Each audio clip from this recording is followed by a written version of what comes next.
त्या संस्थानावरती आमचे जे महाराज मंडळी त्यांचं नियमाप्रमाणे वर्ष 7वं, या शिबिराचं वर्ष किती आहे? 7वं वर्ष आहे. खरं तर लोक साने गुरुजींचं एक वाक्य आहे. साने गुरुजी असं म्हणायचे, जो करी मनोरंजन मुलांचे आणि जडेल नाते प्रभूशी तयाचे.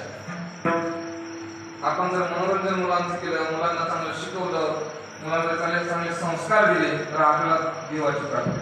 जडेल नाते प्रभूशी तयाचे. म्हणून आमच्या या मंडळीने नियमाप्रमाणे यांचं या ठिकाणी शिबिर आहे. नंतर आपल्या संपर्कात राहतीलच, परंतु त्याहीपेक्षा महत्त्वाचं, ज्या कोणा मुलांना उन्हाळ्यात इकडं तिकडं फिरण्यापेक्षा, इकडं तिकडं जाण्यापेक्षा, काही आमचा अनुभव असा आहे, आळंदीत जी मुलं राहतात ती गावाकडे आली की आजारी पडतात. त्याचं कारण असं आहे